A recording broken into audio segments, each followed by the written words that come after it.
Halo guys. Untuk membayar biaya operasional. Nah, khusus kayak bursa efek dan institusi investasi. Kalau mau mulai dari investasi, mulai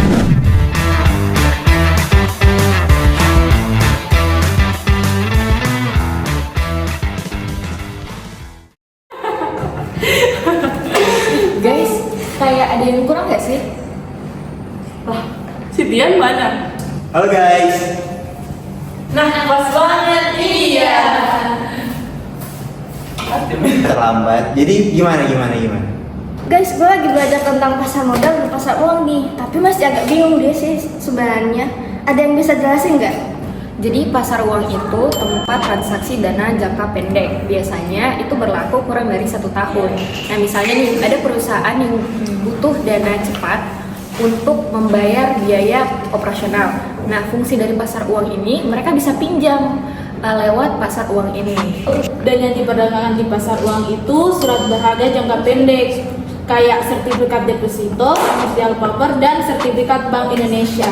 Kalau di pasar uang itu biasanya lewat over the counter, jadi kayak nggak ada tempat fisik khusus kayak bursa efek. Oke, jadi pasar uang itu semacam tempat peminjaman uang jangka pendek ya. Terus apa bedanya sama pasar modal? Nah, kalau pasar modal itu tempat transaksi dana jangka panjang, biasanya lebih dari setahun. Itu di pasar modal, perusahaan bisa dapetin dana dengan jual saham atau obligasi ke investor, begitu. Nah kalau pasar uang itu buat pendanaan jangka pendek, berarti kalau pasar modal itu pendanaan yang gede dan jangka panjang ya. Nah, kalau pasar modal juga kasih kesempatan untuk masyarakat untuk berinvestasi dengan risiko dan potensi yang keuntungannya itu lebih tinggi dibandingkan pasar uang, begitu.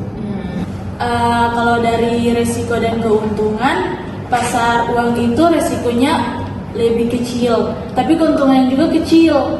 Sedangkan kalau pasar modal itu resikonya tinggi, tapi keuntungannya juga tinggi. Nah, contohnya tuh kalau beli saham, harganya bisa naik turun drastis. Tapi kalau beli surat berharga pasar uang kayak sertifikat deposito, untungnya bakal lebih stabil. Kalau soal tempat transaksi, pasar modal itu ada di bursa efek ya. Kalau pasar uang enggak? Nah iya, kalau pasar modal itu di bursa efek itu tempatnya itu lebih transparan dan terorganisir. Nah kalau pasar uang itu fleksibel, bisa di telepon, email atau saluran internet lainnya, begitu.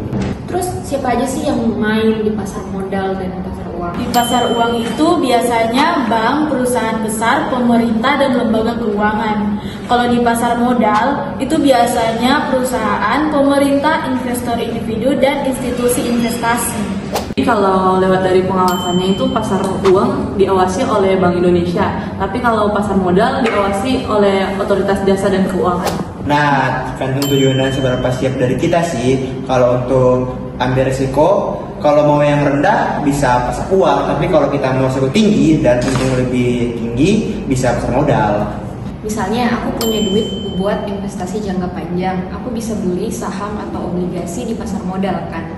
Tapi kalau buat pendanaan dalam beberapa bulan aja, itu aku bisa pakai pasar uang di sertifikat deposito.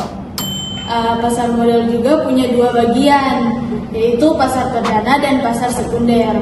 Pasar perdana itu waktu perusahaan pertama kali jual saham atau obligasi ke publik. Sedangkan pasar sekunder itu perdagangan saham atau obligasi yang sudah beredar.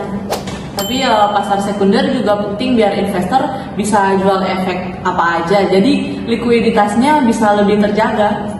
Jadi pasar uang dan pasar modal itu saling melengkapi ya. Nanti kita lanjut lagi ya. Bokap gue ada nelpon nih.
Kita sih anu.